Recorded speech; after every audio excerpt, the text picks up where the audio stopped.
is Monday, and you're tuning in to Morning Mayhem. It's 6:05, and I don't know, how hot is it outside, Bill? It's about 71 right now. It's not bad, but it's humid. Yeah. Very humid. And it's drizzly. It is drizzly. It's Yeah. supposed to be kind of rainy all day. I had a styrofoam cup of sweet tea on the way down, and it was just drenched in condensation by the time I hate that. got here. So was I. Yeah. Drenched in Instead of condensation. an old chunk of coal, you're just an old glass of sweet tea, huh? That's what I had today, some good old sweet tea. Good way to start your morning. Yeah, if you like tea. You know, I don't drink coffee, so Yeah. I have to find other sources of energy. Yeah. Not like my compatriot over there. He usually walks in with about a 44-ounce energy drink. I didn't get it today. I've already had 2 cups of coffee, though. Well, Oh, yeah. But I usually stop, and I just didn't this morning. I just came on in. Making good health choices. No, Absolutely. I just Good choice. just Good didn't choice. I would have stopped had I thought about it. I don't make healthy choices ever. Well, it is Monday. You are tuning in to Morning Mayhem with Mike Taylor and Dollar Bill, and we've got some fun stuff to talk about this morning. But first, I think we should do a weekend recap. How was your weekend, Mike? Weekend recap. Oh, it was fine.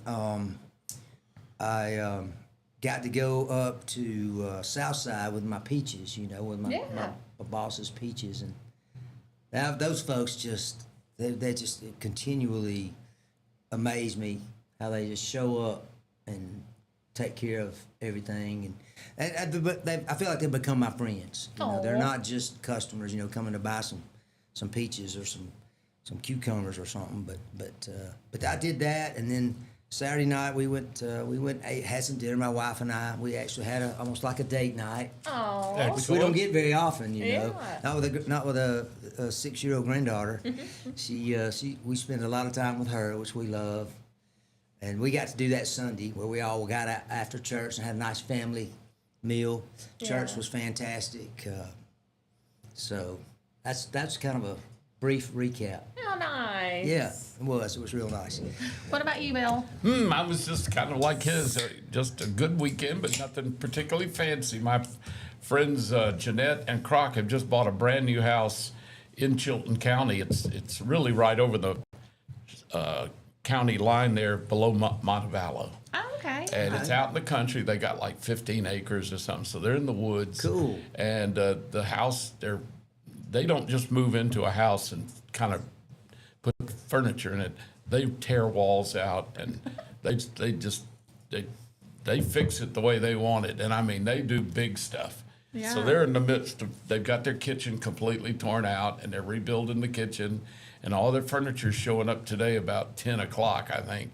And they don't have any room they don't know where they're going to put it. The painter's still painting. It's kind of a mess for them right now. Wow. But Croc's done just like Green Acres. He's a city boy who's decided he's going to be a farmer. And they've already looked into getting a couple of sheep, a couple of goats. So they're going to get some chickens. She wants a micro miniature cow. Have you seen Aw. those? I have not heard those. They're actually a cow the size of maybe a bulldog. I mean, they're really, they're my gosh. they're this big. They're just Wow. Yeah, you could. I thought you were going to say, like a shepherd dog or something. No. A big dog with no. These are micro mini cows, and they're like they'd be like a Doberman maybe or something. They're they're pretty heavy because a cow's not. They're kind of thick. Well, how's the steak from something like that? I don't know. That's what I told him. I said, the beauty of this is you're getting some animals that if you get tired of them, you can just eat them. Problem is a lot of people, they name those animals and when they first get them. Oh, yeah, get attached. My wife used to talk about her bull. Her daddy's bull was Herman. And they hated, having to deal with Herman or anything, or any of the other cows they had to slaughter, later. They were like, we're going to miss old Herman. Yeah, well, my dad had a patient. He was Pass a it dentist, steak and he had a sauce. little guy that was doing 4-H. And every time the kid came in, they'd say, are you showing a cow? And he says, oh, yeah. Started with a little calf, and his name was Bobo. And every time he'd come in a couple of times a year, he'd come in 4 months later. I think he was having some work done. Anyway, they'd say, how's Bobo? oh, he's getting big, you know, da da da. And then when he came in one last time, they said, how's Bobo? He said, he was good. Oh, gosh. Delicious. He I had would never no be- problem killing Bobo and eating it. There Oh, you my go. gosh. I would never be able to. Yeah, once you name one, it's kind of tough. That's what I'm saying. know, You and gotta raise avoid it. that. You gotta avoid that pitfall. You Well, know? my wife, she grew up really poor, and every pet she had growing up, they ate. I Oh, mean, gosh. they'd get a little piglet, and they'd name it, and they'd play with it, and they'd slaughter it and eat it. They'd get in a calf, grow it up. When it got big enough, eat it. They had ducks, they'd eat them. Chickens, they'd eat them. Oh, So she's no. really weird about pets. And I said, you know, don't get the idea that we're going to eat the cat. Unless I feel like I want Chinese food. I guess. You always hear that. I didn't know if we could say that on the air or not, but I was thinking Well, immediately that's what went to my always what head. people say I guess as a joke that you don't see any stray cats around Asian food places. All I know is if it is, it's dang good. I've heard something. I came up on one and they were going, here, kitty, kitty, kitty. I didn't really understand. Yeah, I don't know what What was the going Chinese on? word for kitty is, but I don't want to know. I don't think. Hope it's not Mugu Gai Pan. Baden, Sweet just and go ahead, sour- just sweet go ahead and and call sour the insurance kitty. company, Baden, and get that claim Oh, going. my gosh. No. Get the lawyers involved early. All right. Well, I whatever didn't it name is. a particular restaurant, so we're good. We're staying in generic territory. Okay, well, that's cool. I agree with that. You should know. You're a veteran. Hey, what about your weekend? Yeah, what'd My you do? weekend was pretty good. Saturday, we went down to Wetumpka to the River and Blues Festival. Oh, I didn't know they had some. Yes, it was nice. And then yesterday, we just went to church and we ended up going to the Chinese buffet for dinner. Yummy. Yeah. Which, I mean, I guess we're going to ride that train. Decent calls it poodles and noodles. So we had poodles and noodles. for Oh, supper. my goodness gracious. But anyway, okay, we're going to take a break real quick. That way we can Oh, hop off me. the train we're on and Good on to the morning, next everybody. one. But I do have a question for everybody. So I want y'all's answers when we come back. And I'm going to ask you listening. Leave in the comments, what is the dumbest injury that you've ever gotten? Because I almost took myself gosh. out this morning, and I need to know if I'm the only one. You almost updated your most or dumbest injury this morning. Is that what you said? I did. So, thank you so much for tuning in. It's 6:13. We're going to go to break real quick, so grab you a cup of coffee. And when we come back, we're going to talk about how I almost took myself out. You're tuning in to Morning Mayhem. We'll be right back. What we got here? Looking for the perfect way to unwind, compete, and have fun with friends or family? Then Putter Up Pelham is your next destination. Whether you're a mini golf pro or just out for a good time, Putter Up offers a one-of-a-kind indoor putting experience with custom effects lighting, sounds, and robotics at each hole, plus automated scoring and a virtual caddy to guide your game. And our ADA-compliant courses include special putters for individuals using wheelchairs or walkers, so everyone can join the fun from ages 4 to 100. Rain or shine, day or night, it's always game time at Putter Up. Come for the fun, stay for the challenge. Swing by Putter Up, where every stroke counts. Traditions come and go, but excellent service and compassionate care are benchmarks in any era. That's what Ellison Memorial Funeral Home is committed to providing you, whether through the pre-arrangement process or seeking services at your time of loss. Ellison Memorial offers a noticeable level of care and attention to detail. Others do not. So before making a decision based on yesterday's traditions, experience the Ellison difference when it comes to your loved one's final arrangements. You'll be glad you did.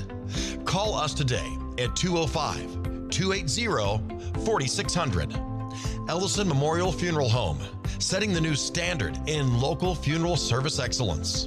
We are always here when you need us.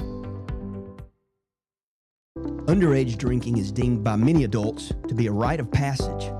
Parents who host parties for youth may think they are being protective, but they are actually putting their youth at risk of physical and social consequences. Know the truth. Underage drinking and social hosting is a bad mix. For more information, contact Central Alabama Wellness, 205-651-0077, or visit centralalabamawellness.org.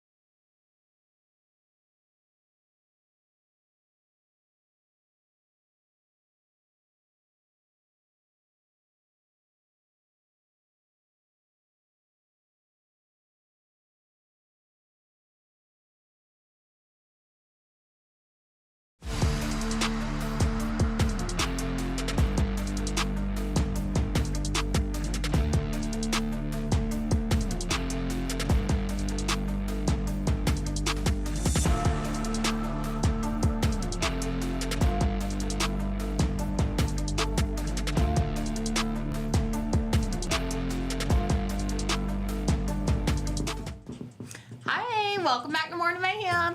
You're tuning in with Taylor, Mike, and Dollar Bill. It's 6:16 and it's about 71 degrees outside. And we're coming at you live from the Clanton Tractor Studio.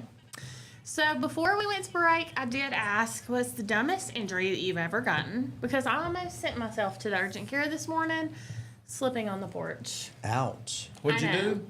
I slipped on the porch. You know, it's slippery from the rain. Ah, And every single time it rains, I don't care what kind of footwear I'm wearing, I don't go down. y'all might need to put you some of that sand That's right, no coating slip. thing, that stuff that's like an epoxy, but it's got sand in it. Yeah. No Or- slip. Yeah. I may need to, because I If almost. you've done that do that. several busted it. times. We did that yeah. on our front porch because we have tile out there, and it's Yeah, tile can be kinda so Yeah. slippery. slick. Yep. But have you almost sent yourself to the hospital over something crazy? Not like when you were in high school, like Why sports. are you looking at me? But I'm talking about like put your back out carrying the laundry basket or Well, I did. pulled a muscle sneezing. I recently, I think, had the dumbest injury that I've ever had. I was washing my truck. This is a couple years ago, I guess now. And I normally wash it in a particular spot. It's unlevel. So I've got, when I have to get the roof, I'm not tall enough to get the roof, so I have to get a chair or something, you know. Oh yeah. But this time it was more Angled. angled. Yeah, exactly. And I was trying to dry my windshield, and you know, I've just about can reach about half of it, you know, on this side and get on the other side. Well, I was reaching and I was stretching and I was leaning, and the chair did one of these things underneath me, No. and I thought I caught myself fine, and then it was going, and so I was gonna. You know, I was 12. Hop off? I was 12 again, Bill. I was going to hop off. So I hopped off, but when I hit on the downslope, it just immediately, thank goodness the gosh. concrete was there to stop my fall. Because right. otherwise, I don't know what would have happened to I'm me. sure. I mean, the next thing I know, Probably I am softened the blow. bleeding from underneath my chin like a stuck pig. Oh my gosh. Yes, and Had I, to rewash the truck. more- Blood everywhere. No, I didn't get any blood Oh, on the okay. truck. This was several feet from the truck actually. I mean, I thought I had made it. I thought, oh man, I got it. And then when I landed and lost my balance, it was just no stopping me. So I did what I do when that happens, Bill. I'm outside. I get an injury. I go knock on the door, and Annette comes to the door, and I said, honey, and she's got this ghastly look because I mean I'm covered. And I'm still going, you know. And she's like, we've got to get you to the urgent care. I'm like, I'm not going to the urgent care. Give me a towel. Exactly. Well, she went and got something. In a few minutes, it was stopped. And I got my resident nurse, my mother-in-law, lives next door. She's a retired RN. And she stitched me up. Oh, My wow. hands, I mean, mainly my fingers and my hand. I'm always somehow messing up and injuring myself. So, yes. Yeah. Urgent Be care careful right out there next in your door. driveway washing your own car because it can be quite dangerous. That's it for me. Me. Bill, I you have a know. story for us? Well, I've been sitting here thinking about the many Exactly. many stupid things I've done that hurt me. But I guess probably my epic one is making the decision in my 50s, fat, out of shape, not very athletic, to ride a bull in a bull riding event. And of course, that ended up almost killing me. Oh my gosh. Since it stomped my eyeball out and broke my face and cracked my skull and God. all that. So didn't that know happened all almost that 30 happened. years ago. Yeah. Oh yeah, Man. this is my eye socket's titanium, and I can't feel that. You know, I was riding a bull, and I fell off of it immediately, of course. But I got hung up, so it was dragging me. And when I got out in the middle of the arena, I came loose. And as the bull went over me, its left rear hoof got me right here. Oh my God. And I heard my skull crack. It made the pop like a bat. And the next thing I know, I'm in and out of consciousness, and I'm in the UAB trauma center and all that stuff. You know, it's Oh my crazy. goodness. Oh yeah, it was. And that was something I agreed to do. So yeah, that was the stupidest thing I ever did in my life, Oh my Wow. God. and it almost killed me.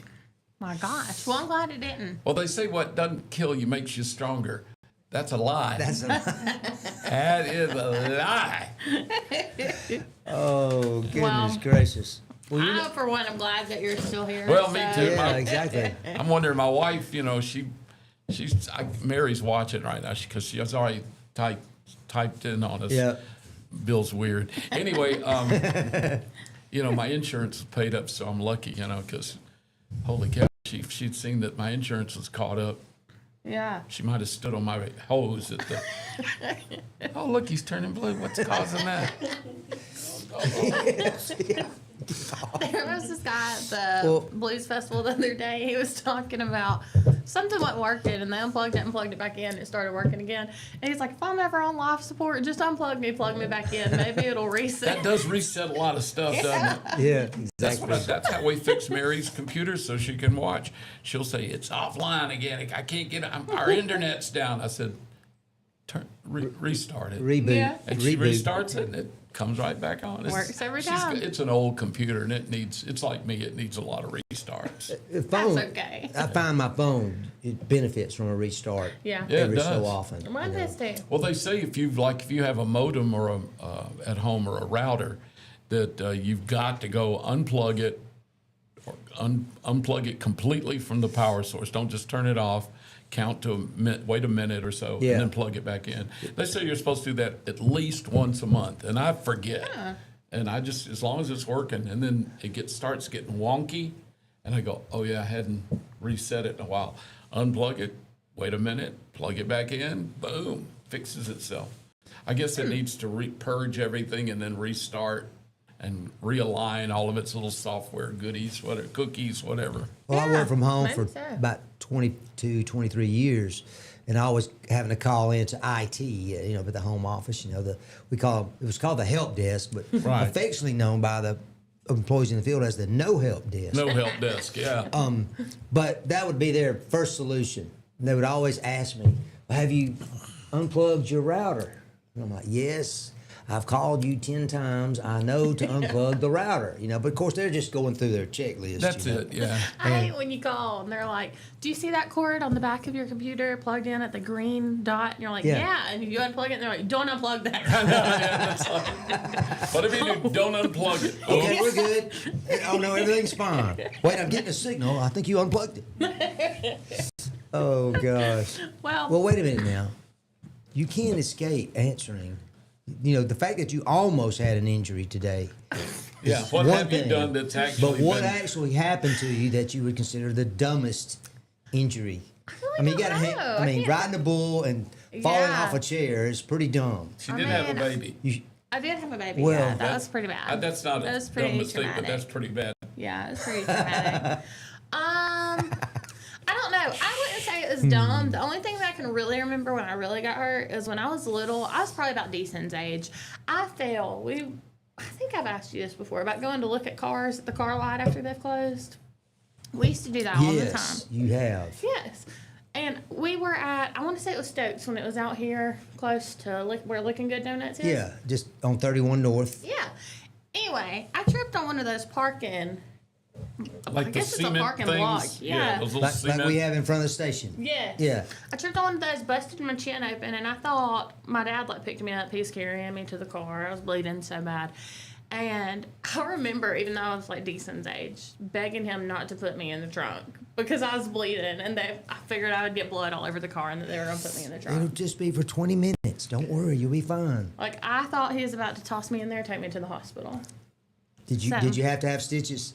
I mean, I needed stitches I for mine, probably but I didn't should get have, Yeah, because I still have a scar, but we just did the butterfly band-aids. Yeah, butterflies pretty are tough. good. Now people use super glue too. Yeah. I was just gonna say my mother-in-law glued my fingers together or skin back together on Yeah. one of my fingers Same once. thing. Was Yeah. a dishwasher injury. Oh, That was pretty dumb. Never mind. Let's don't go into it. Well, my dad was I a started dentist. thinking about it. So anytime I got hurt as a kid, I got scars all over because I was really clumsy. My dad would never take me to the hospital. He'd stitch me up. One time my dad had a group. My mom and dad had this, they call it the supper club. And there was about 6 couples. It was 6 couples because they would go to each other's house twice a year. Every month they'd meet, have a dinner party, pretty good number of cocktails, nice dinner, And my dad's group was all dentist, two oral surgeons, a surgeon, a regular doctor, and a vet. Oh, wow. All medical people. And one night they were having it at my parents' house in Homewood, They were all in there when they're little, back then in the 60s, this was the 60s. They'd go to the parties. They had little sports coats. They dress up for everything. The smoking jacket. Smoking jackets, yeah. I was thinking leisure Maybe suits. not a tie, Yeah, but, could be. looked like Hugh Hefner's all in there. That's right, exactly. And Yeah, Mom I and can all the picture other that. ladies had their little poodle skirt looking things. Anyway, I was out playing with my buddy Raymond Allen and a couple other guys in the neighborhood, and I fell back and popped the back of my head wide open. Well, you know how vascular a head wound is. It may just be a little cut, but it bleeds like you've opened an artery. So I go running home, and I go up on the front steps, and we had in our house, there was a foyer, and you had to go through the foyer to get to the hallway that had my bedroom and the bathrooms. But the foyer also faced the formal living room. And it was a pretty big room, and they were all in there having their little cocktails, and, hey, how's the stock market, and, what have you been doing? How's your golf game, and they're all just tinkling the glasses, and the women are all mostly in the, mom and the ladies are all in the kitchen and the dining room getting the meal ready, and the men are all in there. Well, I wait, and I don't see anybody looking my way, and I go kind of running through the foyer to go back to get in the bathroom and try to stop the flow of blood and clean up and whatever. And I heard this later. My dad was talking to one of the guys, and he goes, "So, Bill, how's playing any golf?" And Dad said, "No, I hadn't been able to play lately." He said, "By the way, your son just went through the door, and he's a bloody mess." And one of the other guys said, "I saw that. It looked like the back of his head was wide open, busted open pretty good." Now, these are all doctors and stuff, so they aren't even. They're not even. It's just like, oh, your son. It's another day. Yeah, it's just bad. He's upright. And they He's still moving. sit there and they're talking and drinking. And Dad says, "You think I ought to go check on him?" And one of the guys, the surgeon, I think, said, "Yeah, I think you ought to go see what's going on. Just go look." So my dad. And one of the surgeons says, my dad came in the bathroom, and I was a bloody mess. Dad was looking at it and blotting it. And I heard somebody come in step in the door, and it was the surgeon. He goes, "Oh, that's a bloody mess." And he went on off, Yeah, it was nothing. Nothing And to so see here. My dad goes and gets his little kit with a little needle and thread, his sutures and stuff, because he's used to, and my dad used to suturing like gum inside your mouth, so it's a different tissue, and it doesn't have to be pretty. It's just got to be. So he stitched up the back of my head, a little place up there. It looked like Frankenstein had thrown. A zipper. One of the surgeon came back through and went, that tied it up pretty good, but that's the ugliest damn stitching I've ever seen. And he said, "Hey, so-and-so," and he called the vet in. And he says, "You're a veterinarian, look at that." And he goes, "That's worse than stitching up a dog or something." They were all laughing and pointing at. I'm just sitting there, I can't see it. I just, holy cow. Slightly intoxicated and surgeons. They quickly got veterinarians. me cleaned up and just, go to your room, whatever. Yeah. And they're back in there. Have another cocktail. Back to the supper It club. was funny, though. I love it. They go, "Your son just went through and he looked like a bloody mess." Yeah, it looked like he cut his head open or something. How's your golf game? Did you go back outside? No, I was in for the night. You hung. That was enough fun. Well, for the day, what huh? happened is, you don't really feel him stitching it up. Dad didn't numb it. He could have. He had xylocaine or lidocaine or whatever they use to numb your mouth, and he could have numbed it, but it was too expensive because those lidocaine little capsules are like $2. Back then, that was like, we can get through this without you wasting one of those. And so, and you are in shock still. You don't really feel it. But 30 minutes later, you're going, "Oh man," because it not only was the cut, it was the bashing of my head. Yeah. So I was in And for the the night. stitching without any kind Yeah, of. well, that was also I was in for the a night. factor. Call it a day. Yeah, it's funny. I don't think my dad or any of the men mentioned it in front of the women because they know how the women would have been aghast.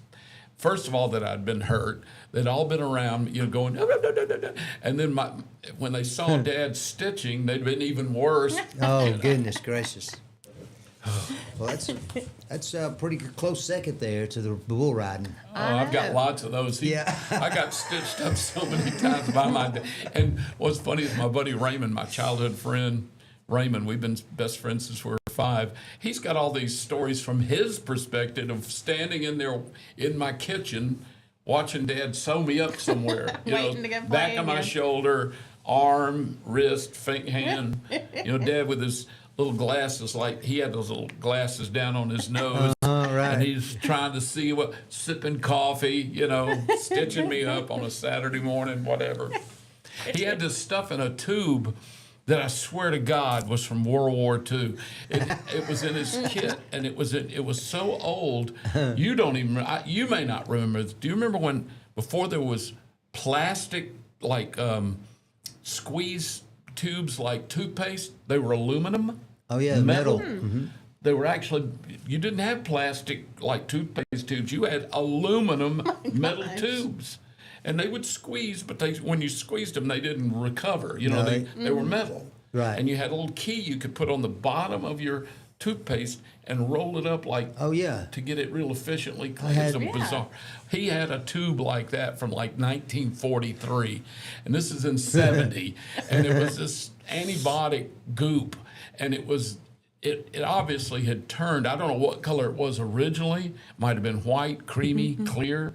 It was dog poop brown. Ew. It looked like when he put a goop of it out on my cut, it looked like a slug, a garden slug. It needed to be remixed. Shake it up. It was just nasty. It probably had And some he- rust in it too. it probably did. He rubbed it in, and then sewed me up, I never got infected, so it must have worked.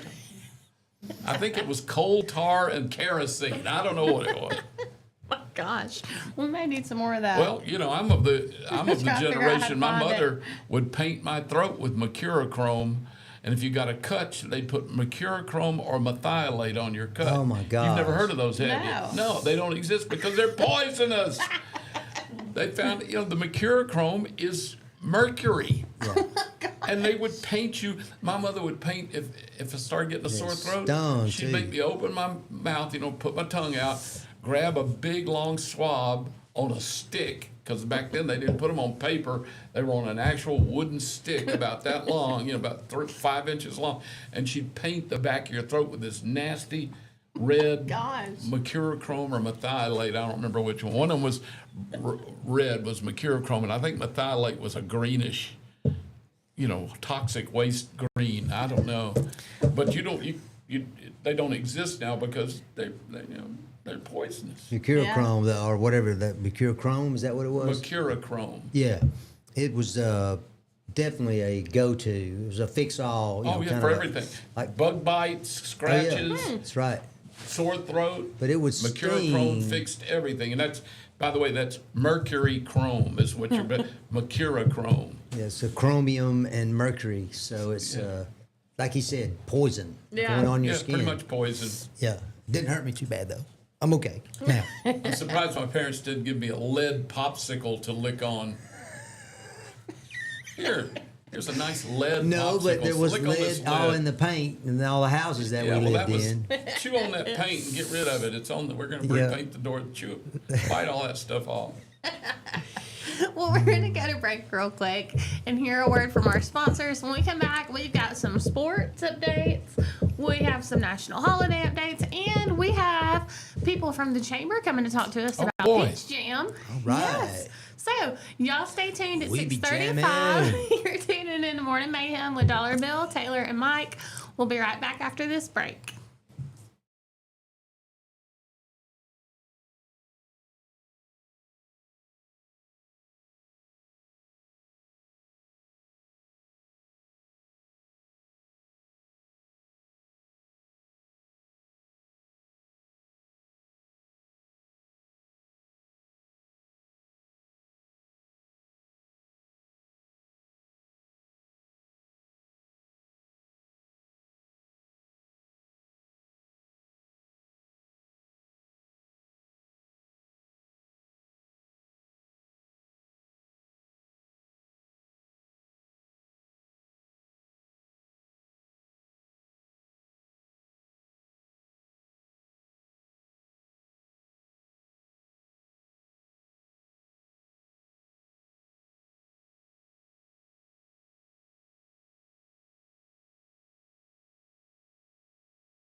Good morning. It is 6:37, 23 minutes away from 7 o'clock. We're glad to have you with us on this kind of gray, rainy morning. It's drizzly in some areas. It's just gray.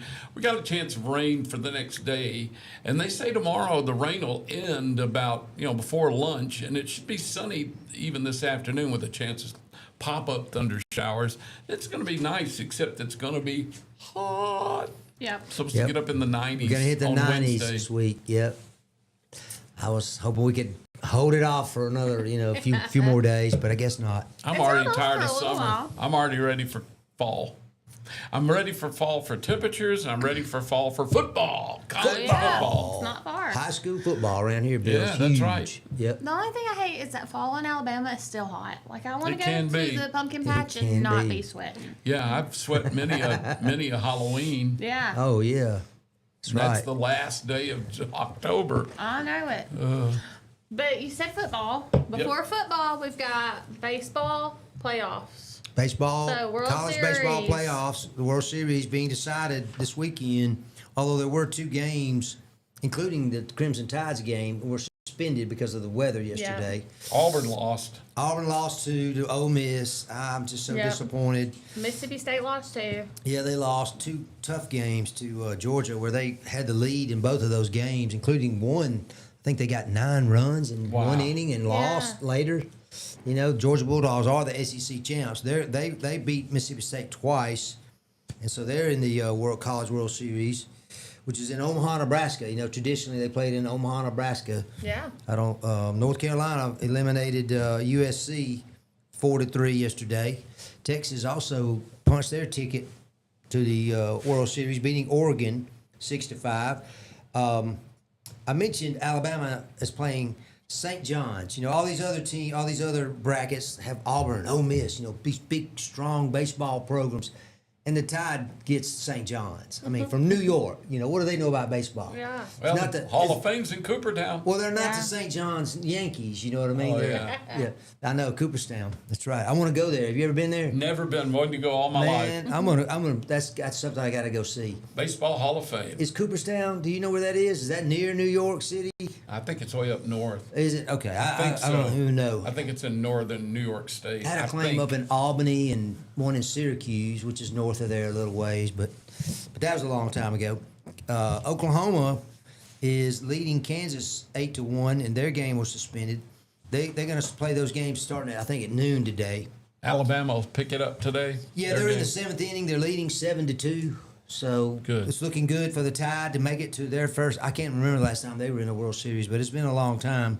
But they're about to punch their ticket. And then prior to that, we had the Troy Trojans winning their series 2-0 against Little Rock.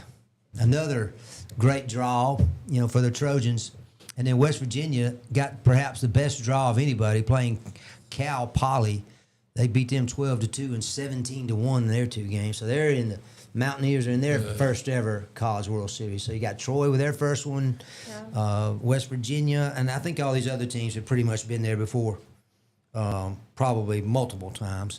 And then prior to that, there were some games played. Well, I mentioned the 2 though, Troy and West Virginia. So that's what's going on in the college baseball world. So that We got in the Stanley Cup. Stanley Cup Getting ready to go. had a game yesterday. They had game 3 out in Vegas. The first one out in Las Vegas. The Golden Knights, they're called. They won 5-4 in double overtime, which I think they play 5-minute overtime periods. So it's not like I always thought they played a whole 20-minute. Yeah, they play 3 20-minute periods right now in hockey, professional hockey, and so. I thought the overtime was always a 20-minute, but it's really first one to score, so it doesn't really matter how long they play. Yeah.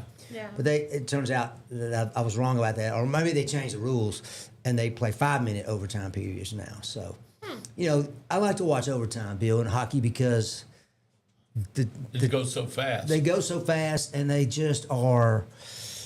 They take more risk in Oh, yeah, well, overtime. They're not so it's concerned. all out. They got nothing to lose all at out. that That point. is the phrase I was looking for, sir. All exactly. out. Nothing to lose. That's right. So, and Exactly. also the NBA picks up Oh yeah, the Spurs and the New York Knicks. I mean, they won 2 games at San Antonio last week, and So now they come back to Madison Square Garden. President Trump is going to be at that game tonight. That's right. So I've heard mixed reactions about that.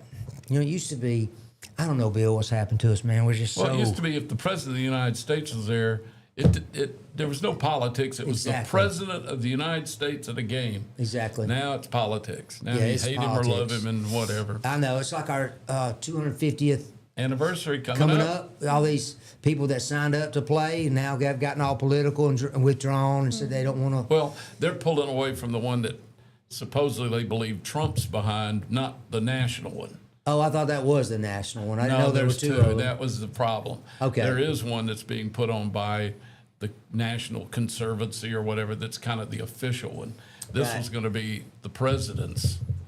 So, of course, there's politics. Oh, well, whatever.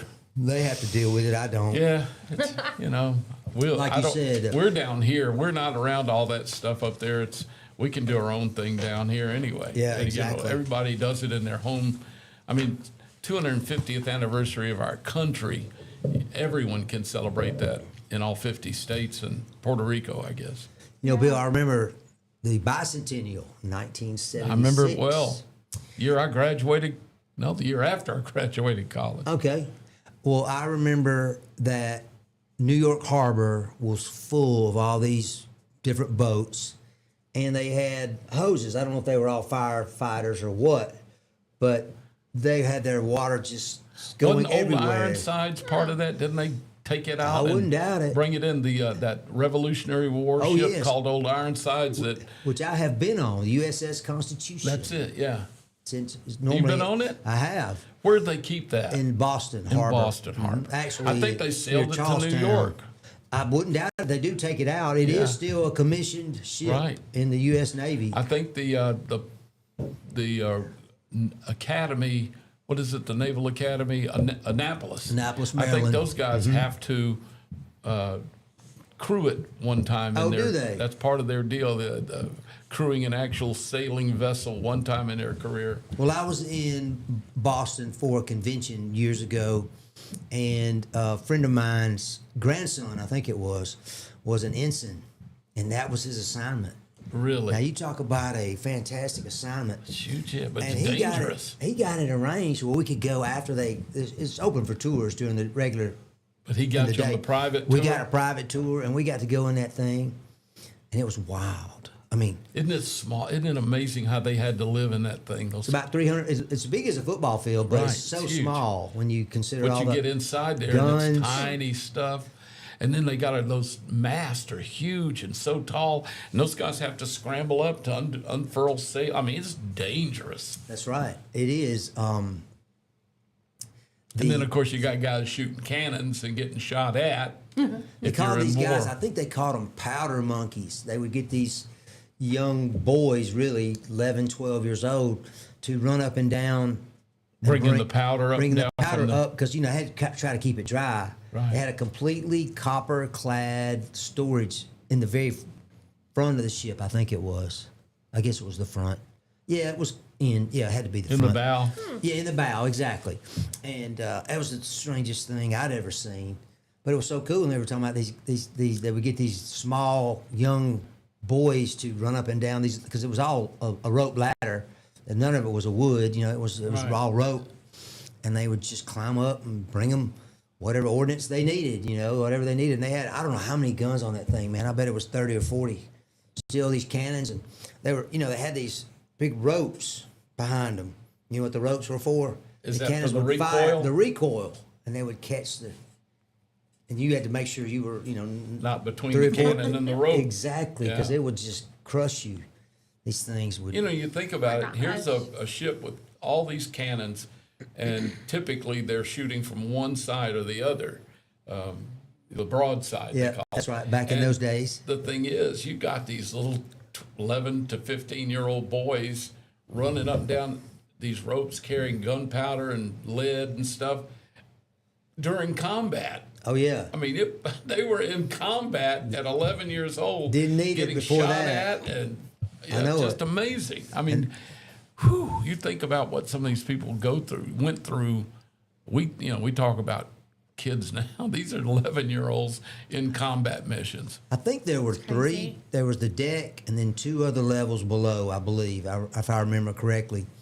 And the very bottom was where the enlisted or the ensigns, the whatever they're called, Just the regular seamen, the sailors seaman, live. yeah, seaman It's or, the or worst. ensign, I think, is some reason sticks in my mind. Ensign is a rank in the Navy. Okay. You're an ensign, and then you're something else and something else. Was it ensign where you It's start like out? a lieutenant. No, I think I don't know. Just a Well, seaman. anyway. I think seaman is just the. It's like the private, it's like a like an private. army private. Yeah, I think okay. so. Well, that's what I was looking for, was that term, because they slept in cots. I mean, not cots, but Bunks. no, it wasn't even a Hammocks. bunk. Hammocks. That's Yeah. the word I was looking for. Yeah, they'd Hammocks. hang them. They'd and hang they would them, swing. and they would be on top of each other, and they would literally Oh my sleep. gosh. And when you would sleep, they'd say somebody's body was above you about 6 2 inches, yeah, something That's like crazy. that. I mean, there's just no space. No. And then what was And cool? nasty and dirty and smelly. Oh, I'm sure it Because was. they didn't bathe very, much. If they did, they poured salt water, seawater over themselves on the top of the deck. Yeah, you know? exactly. And then on the second levels where they cooked, and they had their livestock. They had a little livestock pen. They would say they would have 2 or 3 cows and a couple of pigs, and I'm just like, wow, right there. And of course, they were telling stories. He was giving us the whole tour, which was really fantastic, man. I wish I could go back, but and I may get to one day. But he would talk about how they had to feed them certain types of food so that they wouldn't get seasick, the animals, believe it or not. Oh, really? All the tossing and turning, I guess. I mean, I don't want to think about it. But anyway, it was pretty cool. You talk about old Ironsides, and I was talking about 1976, not 1776. But the celebrations that went on, Yeah. and how cool that New York Harbor. I'll never forget New York Harbor was, I don't know. Yeah, nothing but There were like fire 300, hoses. 500 boats, and they were just all spewing water everywhere. Just And a I remember they celebration. did You know? them. They supposedly did. I mean, I remember kind of watching it was on TV. So, and it may have been black and white. Still, I don't know what at my house. My dad Unless you didn't had get a color fancy TV color till much TV. later. But there was they had a fireworks show that was unbelievable in the harbor Yep. on the 4th of July. It Yeah. sure did. But I hope we get to do. I know we'll get to do stuff like that. But I just hate that it's come to where everything is so political. They just find Well, you know, something to they're criticize having- somebody about something. They're having to sell 250 this year with the boats and stuff. It started in New Orleans. Oh, it's going on now, huh? Yeah. I guess so. And so- July's just not even a month away, is it? It's Yeah, June the it was 8th in today. New Orleans. Yeah, we I had- want to say the end of May into Okay. June 1st. Yeah, we just So had last D-Day. week- June Yep, we did, 6th June was 6th. was Saturday. D-Day's celebration. Yeah. Wow, that was a pretty amazing thing, wasn't it? How many people The most landed that day, amazing. Bill? Do you remember? God, no, but it was over 100 thousands. It was over 100,000, if I Yeah, it remember was right. thousands. When you look at all the people that were support people, paratroopers, pilots, gliders, and then all those guys that had the guts to go to the Omaha beach and the 3 different major landing beaches. A lot of braver men than I. I think I mentioned before that I take the magazine called Alabama Heritage, Great magazine. put out by University of Alabama, Birmingham, and the Alabama Historical Society, maybe. Anyway, whatever. It's something Alabama history. And they put this magazine out, and there was an article a few years ago about Suge Jordan, who was Auburn's head football coach. Yeah, he was in Engineer World War II. Some sort of engineer in World War II. And wasn't he And- on D-Day? He was. Yeah. He was in D-Day, and he was in on the planning of it. And they had many times, I guess you'd say, practiced how to deploy as quickly as they could. And he said that the time that it was right before it started, he didn't know when it was going to be. I mean, they kept that Secret, top tightly, secret. a lid tightly on that one. But he said this time, he said he knew they were going because they said, okay, just make sure that your name and address and your next of kin is listed in your box, whatever they call that. You know, that you keep your personal stuff in. That you leave back at Right. home. Yeah. And then they made them all write their name and put a piece of paper in their pocket with their name on it. And that's when he said, I knew we were going. We were actually going to do it. and he went and did it. Now, I don't remember if he was wounded or not. He may have been, but it doesn't matter. I mean, he was there, and he was riding the.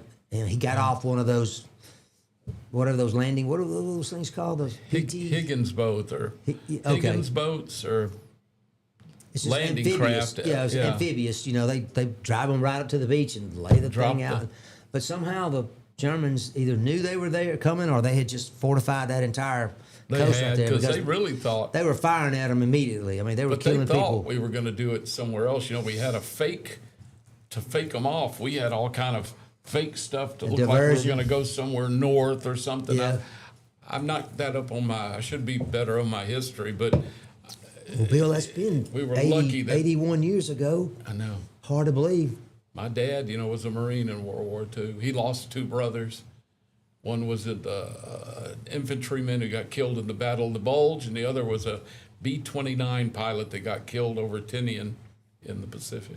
Well, the Battle of Bulge, doesn't that get credit for kind of turning the tide of the war? It finally from the- broke from the the back Germans, of the exactly. Germans. Instead They're of the in German Belgium and Germany, yeah. Being in control, the Allies became more in control after the Battle of Bulge. I remember going to see that movie in the movie theater. Oh, yeah. I mean, that was like a 3-hour thing, and that was the most fascinating thing I could ever remember seeing. I was about nine when it came out, 8 or 9. That was a big deal. It's like going out to eat. Yeah. To get to go to a movie, Yeah. when you were little like that. But yeah, I remember that. So you lost 2, huh? Well, my mother lost one of her brothers too. So he was a pilot and a hell diver. Just a tremendous sacrifice that yeah. generation made. It was amazing. I mean, but of course, it was the war. It was World War II. It's just amazing. But we have to look at how many we lost in Korea and how many we lost in Vietnam, and no one talked about that much. Everybody from World War II came back up basically a hero, in a sense, and they were welcome back. Korea was just nobody even thought about it. It was weird because it wasn't considered a war; it was considered a police action. And then That's right. Vietnam was not considered a war; it was considered a what? Conflict. Conflict. Yeah, the Vietnam conflict. So Well- it's crazy. Those poor, and all all of our servicemen and women. And all of our veterans deserve our thanks. The status in Korea has not changed. It is still. What's the president? Xi Jinping? What's the guy that's the head of China? Xi Jinping? Is Yeah, something that's like close that. enough. It's Close close. I don't. Chinese names kill me. But Hu Feng Du. I remember that. Z- Guy. But anyway, he's going to North Korea. He's going to be there. He's this already week, there, I think. I think he was there yeah. today. I think so. Or yesterday, I mean. I saw it on the news. He was Yeah. already there. And they're tight, and they're Yeah, doing it excuse me. because North Korea wants a much bigger nuclear arsenal than they have. Just what we need. Yeah, just what we need. Gosh. But anyway, I hope that the country can come together like we did in 1976. I think so. For Overall, 2026 for the 250 anniversary. overall, we're just so lucky to live in this country, and a lot of people turn against it, which I don't understand, but that's their business, and they have the right to be upset. That's what we fight for, their freedom of their expression and speech, whether First we Amendment. like it or not. First Amendment. Yep. Yep, sure does. I don't like it, but that some of them have some griefs that I think probably have some legitimacy here and there, but not overall. Not to hate the country you're living in because you've got the right to live here. Well, what about these 2, I'll just call them singers, these entertainers, Bruce Springsteen, and then I think is it Chris Robinson of the Black Crowes? They're both overseas doing a concert, and they're just dogging the United States and Donald Trump in particular. The TDS is worldwide. What do you think of people that do that when they go? I mean, they go overseas. I think it's disrespectful to everything. I think, you can, all right, let's say you hate Donald Trump. Well, I guess you have a right to express that because he is a politician and he is elected. So he knows what he's up in for. And it, you can, I guess people from Britain can hate their prime minister and voice that here, and people can talk, but to down the country as a whole, to be an anti-American, and you are especially like Springsteen, an incredibly wealthy, thanks to America. his ability to perform here. And, That's right. And he was always known for a lot of his, Born in the USA is Yeah. like his biggest hit. I don't get it. But, if it's politics, I don't mind that. It's like, I did not like it when Natalie Maines of the Dixie Chicks, spoke so ill of George Bush. Yep. But you know what? That didn't bother me that bad in a sense because she has a right to her political opinions and she's very liberal and George Bush was conservative. That didn't bother me as bad. But what she did was much less than some these people are doing now. Some of them are just, she was a little disrespectful, but she wasn't horrible. She wasn't against the country as a whole then. Now she kind of is, but she's a nut job anyway. If you supported Trump, these entertainers just lump us all together. Right. It's like that's a big wide paintbrush. They're painting us with, and we don't fit in that mold. Well, nobody does. Exactly. I didn't Nobody like, does. I've not liked a lot of things that Bush did, either one of the Bushes, but I supported them. But there's some things every president does that I don't like. Just because they're Republican or they're Democrats or whatever, you can still like and dislike some of the things they do or don't do. But I never took it. I didn't like a lot of stuff that Obama did. But the problem is, it was hard for me to express my dislike for things he did because then I looked racist. Because I'm a white guy and he was a black guy. So it looked racist. And it wasn't. And the same thing is true like with when Hillary ran and when Kamala ran. I couldn't say much about them badly. I did because I didn't like a lot of what they both stood for either. But then I looked misogynistic. I looked like I hated them because they were women. Anti-woman. And so it's really weird because I can say things bad against the Bushes and against Clinton and against Reagan or because they were all white men and I was a white man. But boy, when it comes to change of gender or change of race, it's hard to express your dislike for them because then you get labeled racist or misogynistic, anti-woman. So it's just politics. I like to stay out of it because it just gets so muddy for so many people. And everyone has a right to their opinions, right? I may not agree with either one of y'all or anybody that's watching or listening, but that's your business, and I'm all for you to express it because that's what this country's all about. Amen. I don't dislike most people, even when I disagree with what they like or want. I've got friends I got family members that are so liberal, so far left, that I just disagree so much with a lot of the way they feel or handle themselves. But I don't hold it against them personally. They're still my family members. They're still my friends. I just disagree with them. Well, it's like the state's congressional map issue that's been in the news for 3 weeks, right. 3 or 4 weeks now. It's not race driven.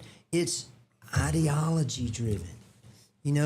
That's exactly what the Northeast does and what states in the West do when they divvy up their representation, which is almost all exclusively Democrats, even though there's a lot of Republicans that live there. I'm so simple-minded. I don't understand why we don't take every state and just draw a grid. Just do 2 lines down the long way and 3 this way, and then you've got equal squares, equal in comparison to just how they were divvied up. Now, I don't know what falls in what. Birmingham may fall in the same one as Tuscaloosa, or Birmingham may be in the same one as Gadsden. I don't know. Who cares? Divvy the state up into perfect little grids, and then there you go. You vote in your grid. And that way, there's no race, there's no politics. It's geography. And you can't really argue with geography. If you don't like what's going on in your grid, move to another dang grid. Exactly. Yep. Well, but that way you don't blame it on somebody trying to build this many white against this many black, or this many Native Americans against this many Asians, or whatever. That gets rid of all that. Just do a grid and be done with it. Live in your grid. If you don't like your grid, move to another grid. Move to another grid. I'm all for gridiron. That's coming up in the fall, about 100 days away. Well, we're going to go to break real quick. It's 7:02. It's still in the 70s outside. And when we come back, we have a guest later in the 7 o'clock hour. So y'all stay tuned. You're tuning in to Morning Mayhem with Dollar Bill, Taylor, and Mike. We'll be right back after this break.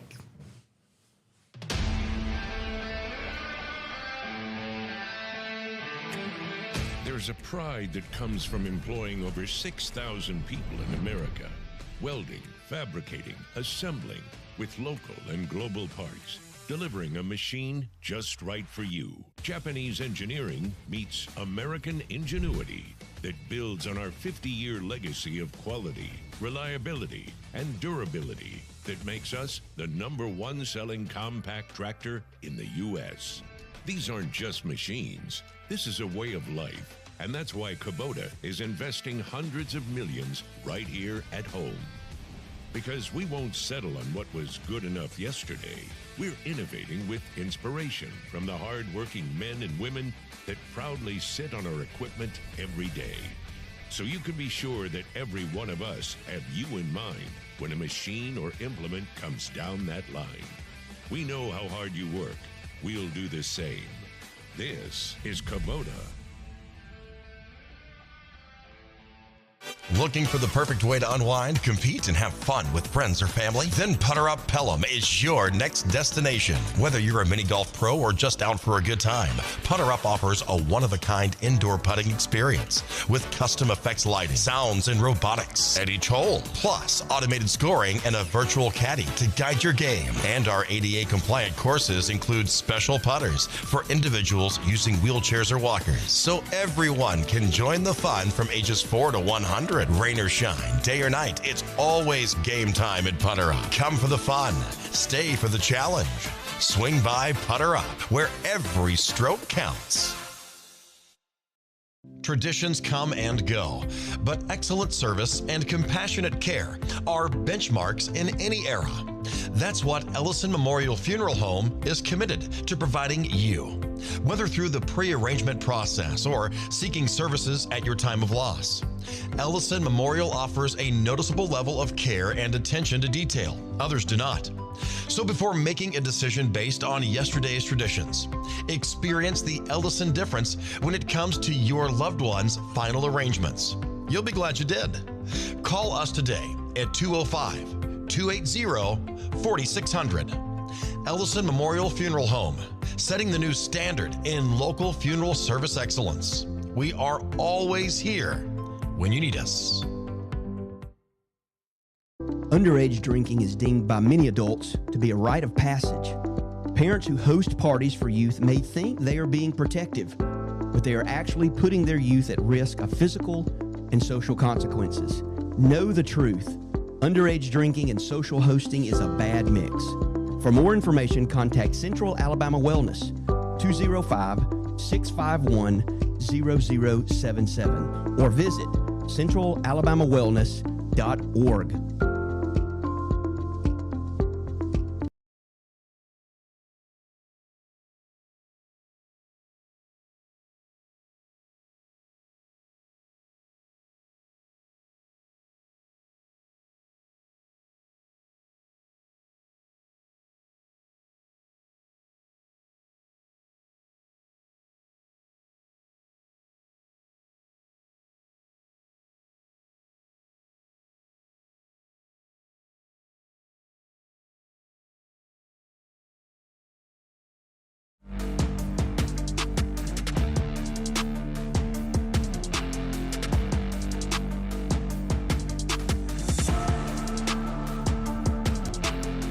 Little Jimmy Dickens, I think.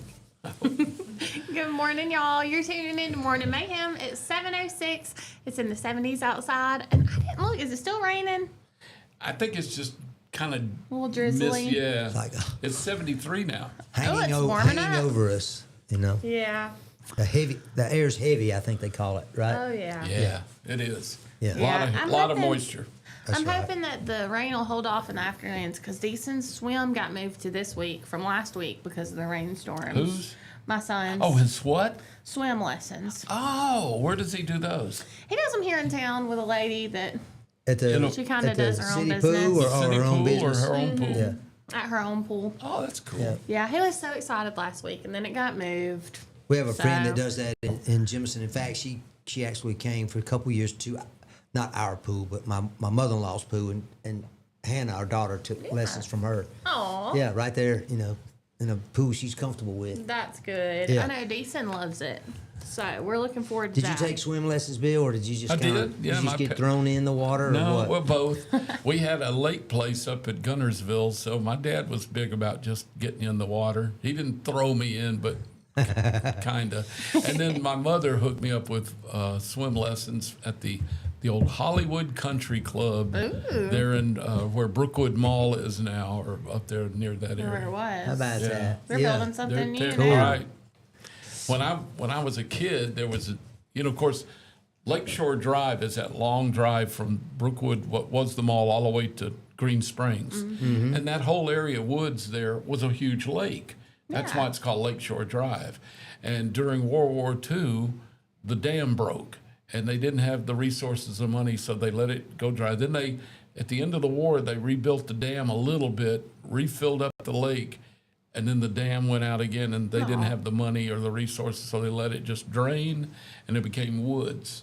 And now, of course, they not a whole lot of woods left. They put Homewood High School and all kind of stuff back in there, and then the mall. Yeah. But that was one huge lake. There was Lakeshore Drive and South Lakeshore Drive. I did not remember that. Yeah, my mother had a horrible memory of that lake.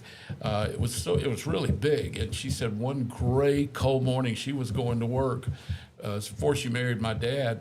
This is right after the war because they got married in like 49 or something, 48. But anyway, she was having to change buses because she worked at the coal mine, Ishakuta coal mine, in the office, and she was in West End, so she had to take a bus to work every day and home. And she transferred there on Lakeshore Drive, and they would wait under this little cover till the next bus came. And she said she looked out, and they were dragging the lake for a body. Somebody had drowned. Oh, man. And they actually would go up and down the lake with these big meat hooks Grappling in the hooks. water, hoping to catch the body Yeah. and bring it up. Oh, that's She said it awful. was gray, it was cold, it was nasty, so depressing. And there's this boat out there, and they're dragging for a body. That was that's probably terrible. the rescue squad. Remember those? It was, yep. It's I don't know, exactly, know it's if the they- Jefferson County Are they Rescue. still in? Do they still have rescue I think squads? they Or do. do they? I think they do because I they're the feel like people now now that people can dive. Well, now they can get people. They rescue people from rappelling, and they can do all kind of stuff. It's not just the lakes, Yeah. But another guy I worked with, older fella. Matter of fact, he was one of the original policemen for Vestavia Hills during and right after World War II. He said he remembered a big air show over that lake before the war, like in the late 30s. But that was supposed to, Hollywood in Homewood has those fancy Hollywood homes that look like stucco and real fancy. Yep. Oh, yeah. That was called Hollywood because those homes were built modeling Hollywood, California homes. Hollywood Is that mansions. why right there before you get off to go? Into the Red Mountain Expressway, you take a right and go into Mountain Brook Yeah, Village. and it's got the little Hollywood sign. There's Yeah, like a little Hollywood right. strip mall. Exactly. That's cool. Yeah, and then That's it. they had the Hollywood Country Club, and they were supposed to turn it into a huge country club resort. They had the lake. They were gonna build a big golf course. The Hollywood Country Club was fancy. It was amazing, and it had a huge ballroom and a big pool and all this stuff back when that was pretty rare. And then the crash hit in 1929, and when the crash hit, everything went broke, everything quit, Yeah. and it didn't.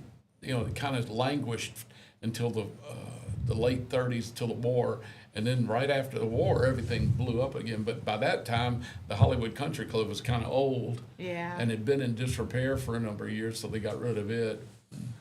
Yeah, it's amazing the changes that have happened down there. Shades of Death Valley. I'd heard this. I'm not sure if it's true, but Birmingham is in Jones Valley, and then you've got Red Mountain, and then you've got the other valley, which Homewood is in, and Oxmoor was in, and that's Shades Valley. Somebody told me that was shortened from Shades of Death Valley, Oh gosh. which sounds horrible. I God. don't know if that's Yeah. true or not.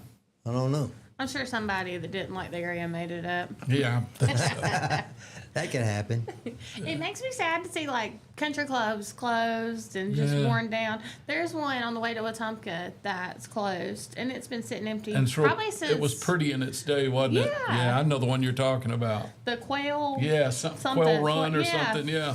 I always said that it would be a real nice like wedding venue.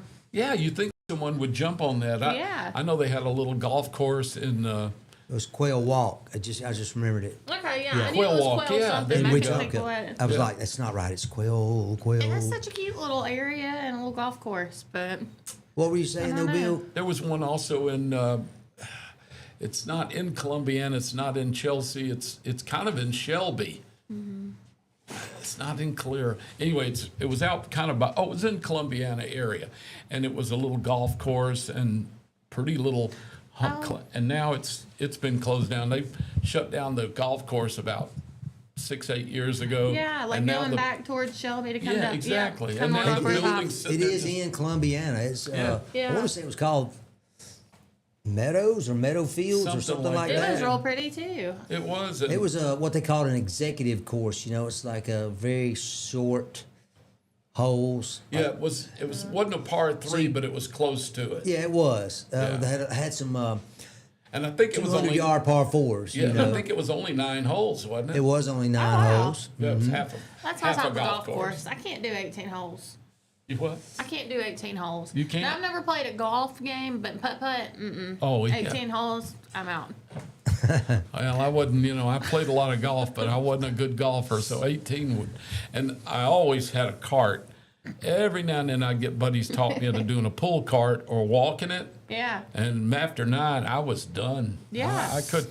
I'm That's a so out of workout. shape. I couldn't carry those. And I had I had a heavy club. Had a heavy bag. I Yeah. mean, it was pretty. It was given to me as it was a Budweiser Leather. bag. It was Oh, wow. beautiful leather. Yeah, that's it real was heavy. pretty, but it was heavy.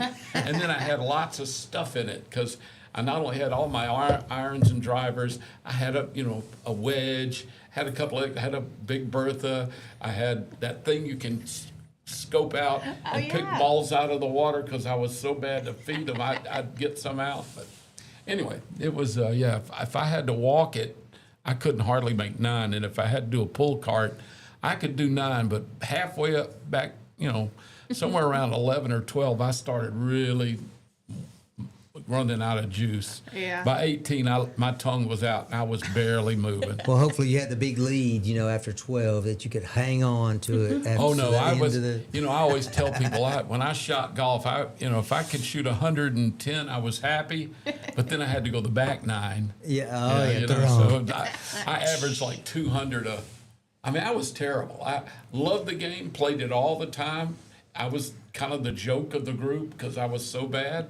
But it didn't bother me because I just enjoyed it. I wasn't competitive, and it didn't bother me. I just enjoyed being out with the guys and playing and being out. Like they said, the worst day on a golf course was better than the best day in an office. Yeah, 'cause exactly. it was just wonderful to be out and with your buddies. Yeah. And I remember sometimes there were going- libations and sometimes there were cigars. So It still Yeah. is. It still is a lot of fun. I hadn't got to do it in about a month, but I Yeah, love to I play. can't play anymore now.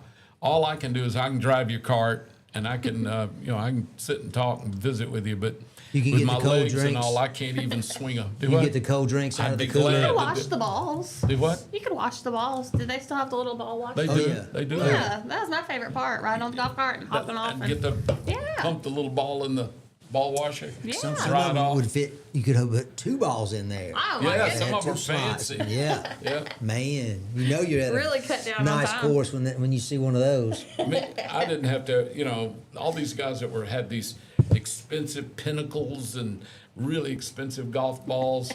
Some of those things are like $8 a ball. You $30 for 3, something like that. And I just couldn't do that. I usually had the balls that they sell you in Walmart or something that's in a bag that came from driving ranges. Reconditioned. Yeah, or That's for my they had brother. colored balls and ones with those stripes, or the ones with the cuts in them, cut balls. I didn't care because I was that bad a player. It didn't You matter. weren't going to stay in your bag very long anyway, right? No. It was going to He be in was the over woods there or using his the little creek. tool fishing out new balls Yeah. while everyone Oh, else yeah. was golfing. Well, that's what Actually, you did I the would other day. spend So, I'd oh, spend it's a half good a one. day digging them out of the and there are people that actually Come made a on, Bill, living we're for trying a to while. play, man. Yeah. That would About go, getting them and reselling yeah, them. they were, Yeah. I know a guy that Ball had retriever. He would put on a scuba suit and literally he could go to like Ballantrae and some of these places, and he could make hundreds of dollars a week because those people are playing with really fine balls. They don't. I had Lot of trash those- balls when I was going to try to get over a water thing because I knew I was going to feed the water monster. So I never used a good. But some of these guys that are so good, they just always play with good golf balls.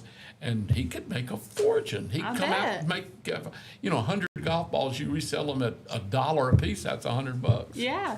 And that's worth it for some guys. That is funny. Well, you were talking about your golf bag being super heavy. I found an article, and it was a lady talking about how we should pack for vacation. Oh boy. So, if you had to describe your packing, how would you describe yourself as a packer? Light. Really? What about Very you, light. Mike? Raynette packs Mike's I was bag gonna for say, him. whatever you He don't say. even know. Whatever you say, sweetheart. Yeah. Now Mary packs.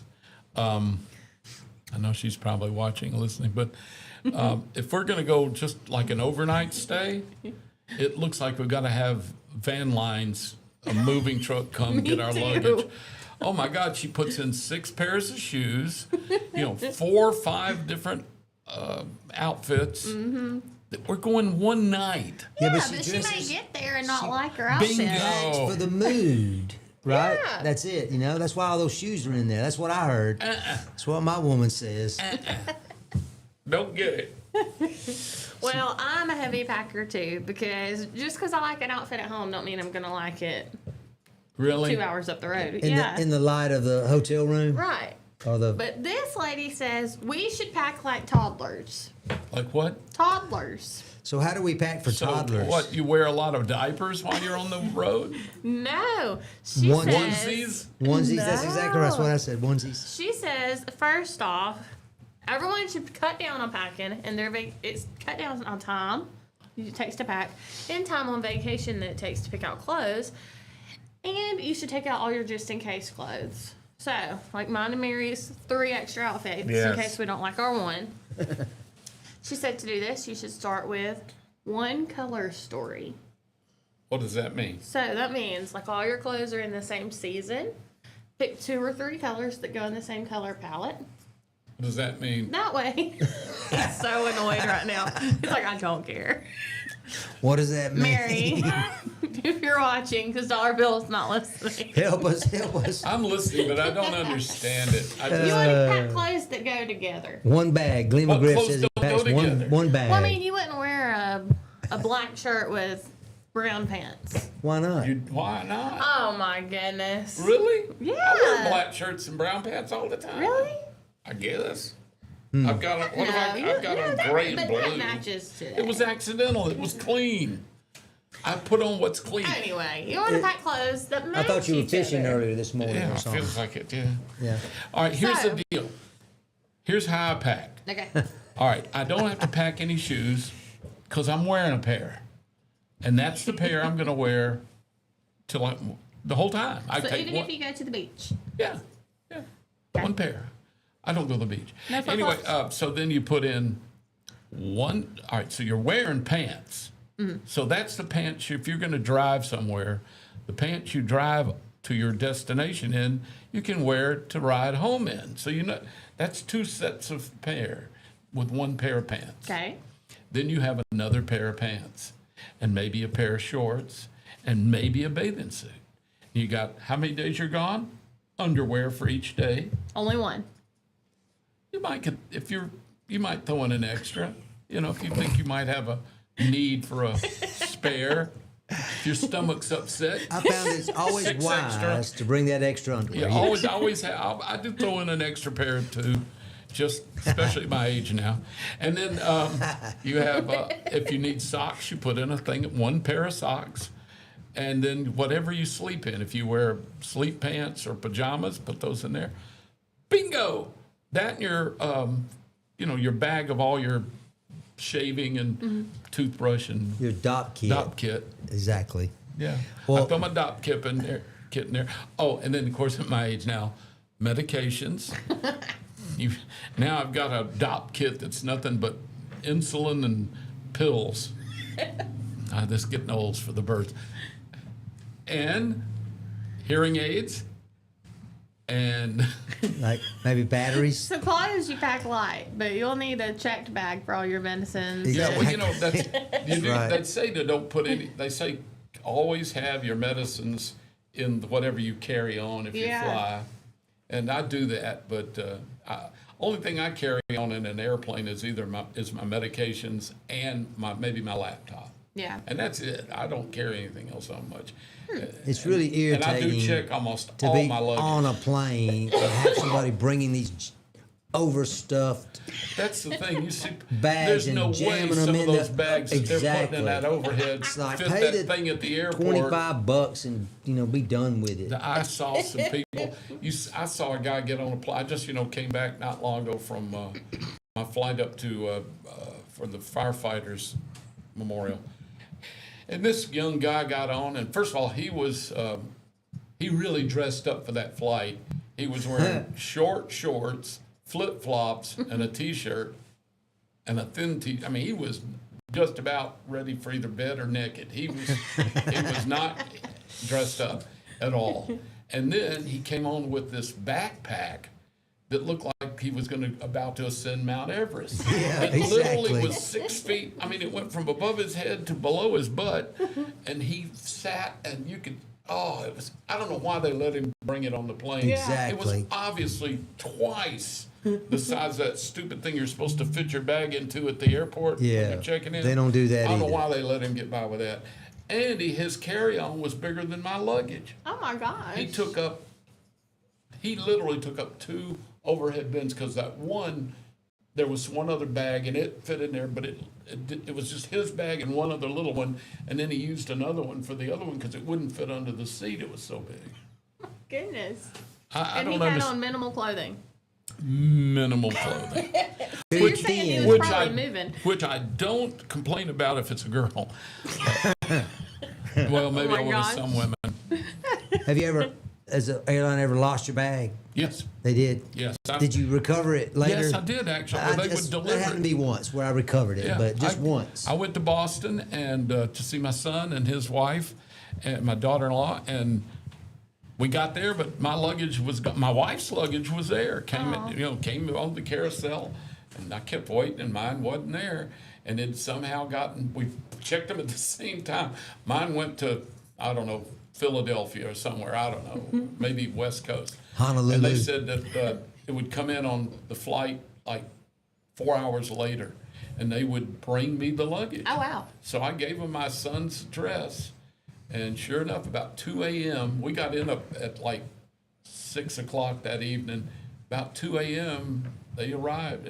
My luggage arrived. It was pretty Wow. I had to wait one time to the next day, but they Didn't go back and got get it. it at the airport. No, they actually brought it to Did my they? hotel. They sure did. Oh, really? Yeah, That's just like good. you, just How like you gave them courteous. your son's address. I just told them where I was staying, and they said, "We'll get it to you." But you did have to go overnight without all your toiletries and stuff. I did. Yeah. Yep. Yeah. I was lucky that we were going to my son's house instead of a hotel because I didn't have any toiletries. I didn't have my pajamas. I didn't have anything. Well, I will give the airline this much credit. It was TWA, which is not in business anymore. Trans World Airlines. Right. I think they were based in St. Louis, if I remember right. I think so. But they gave me a little DOP kit. Oh yeah, that's true. No, Someone will do and that. it had a sewing kit in there. I thought, well, I guess they don't really care what's in there. They just give it to you, mainly a toothpaste, Toothpaste, little and bitty little soap. toothpaste. That's right, soap. little toothpaste, little, Yeah. little razor. Yeah. You know, just something to Disposable get you razor. by. Thoughtful. Which I did use it, and I still have the bag. It's pretty funny because I didn't never do. Does I it didn't say TWA on it? It does. That's a collectible. It is a collectible, and I have it. That's Yeah. like Did you ever use Brandis. your sewing kit? Never used the sewing kit. Still there. I guess if I needed it. I don't know if Yeah. the thread, does it I deteriorate? don't know. I was about to say, you may get it out and it just falls I mean, we're apart. talking probably close to 30 years ago. It'd have to be Yeah. because TWA's been gone a long Yeah, time. yeah. Eastern, Well, Yeah, Dollar Easter Bill, Airlines is gone too, or maybe they got absorbed by somebody. Continental's gone, isn't it? Yes, they are. Dollar Brandis- Bill said that Brandis he only is gone. packs one pair of extra underwear. So how many pairs of extra underwear are you packing? Well, it's kind of a personal question, isn't it? I feel like that's a debate, like a pretty common debate. I like Bill, one per day, and then maybe one extra. Yeah, that's Thinking that's all I probably will need. Bailey packs every pair of underwear and socks he can find that's clean. why. I don't know. Well, I wanted to But say he this. did go to the bathroom on himself one time on the way to Mobile. So I think he just kind of has traumatic. But that's He still started only, as didn't you only for his need one other? diabetes and But didn't you just need one more? Maybe. I don't know. I pack 2 per day. Well, I started thinking Two about. per especially, day. yeah, especially if we're going somewhere where we're going to be walking a lot. All right, so as a guy, I got to ask you this: do you pack 2-a-day bras and panties? Oh, no, just panties. Okay, so just Yeah. my wife she's chesty, so she has big bras with wires in them sometimes. Yeah. They are quite bulky. Oh, yeah, they are. So I don't think she carries, although she does have 6 outfits for one night, I only think she takes maybe one or two. She doesn't pack a lot of bras, No, maybe which is 2. good because they're That They're take a whole intimidating. suitcase in They itself. do. Yeah. But I feel like that is a debate. I don't feel like it's pretty personal. Baden, I guarantee you he packs like Bailey. How many extra underwear do you take when you're going out of town? Just two. He said. 2 extras on top of what you're 2 wearing per every day. day? He didn't Or finish 2 his per day? sentence. 2 per day, he said. Just 2 extras. Well, my bag, when we're going for a week or something, it's like my closet. I have this one little section where my stuff is, and then the rest of it is all women's stuff. We Oh, don't no, know no, no, until no. you So get that's where the there. I bag don't is. get The bag no. is like, okay, My here's where your wife- stuff goes. My My- stuff doesn't go in any of her bags. I can't. I get my little. I can pack for a week in a little one of those little. I Yeah. could probably carry mine on. Oh, absolutely. I got I one could of those little too. roll around, but it's only about Yeah. a foot by 2 feet by a foot. Yeah. And I can put almost everything. That's how I figure. If I'm going for a day, that thing's almost empty. Exactly. 2 days. But if I'm going for a week, it's going to be Walmart saying. full, but it's only that little one. And then Mary's got her luggage, which are these monster, roll around things that, you put them on the bed and open it up. There's no real bed showing. And she can fill 2 of those up easy. Yeah.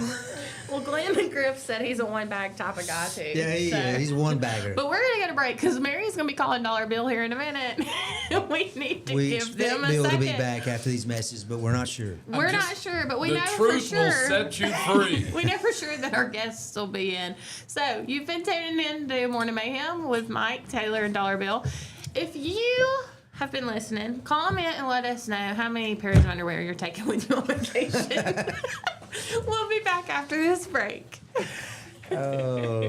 Looking for the perfect way to unwind, compete, and have fun with friends or family? Then Putter Up Pelham is your next destination. Whether you're a mini golf pro or just out for a good time, Putter Up offers a one-of-a-kind indoor putting experience with custom effects lighting, sounds, and robotics at each hole, plus automated scoring and a virtual caddy to guide your game. And our ADA-compliant courses include special putters for individuals using wheelchairs or walkers, so everyone can join the fun from ages 4 to 100. Rain or shine, day or night, it's always game time at Putter Up. Come for the fun, stay for the challenge. Swing by Putter Up, where every stroke counts. Traditions come and go, but excellent service and compassionate care are benchmarks in any era. That's what Ellison Memorial Funeral Home is committed to providing you, whether through the pre-arrangement process or seeking services at your time of loss.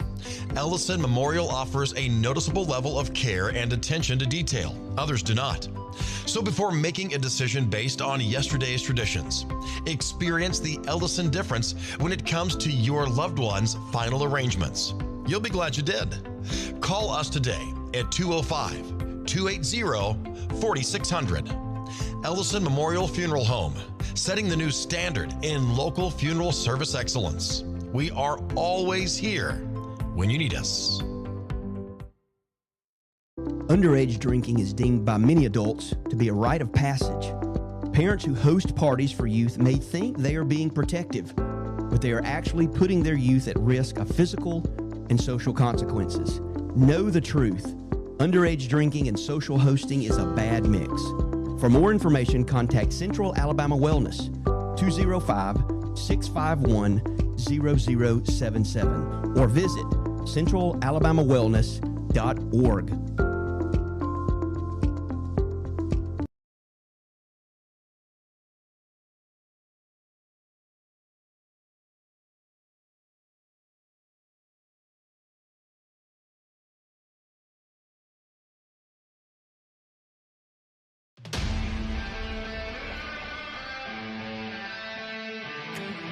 There's a pride that comes from employing over 6,000 people in America.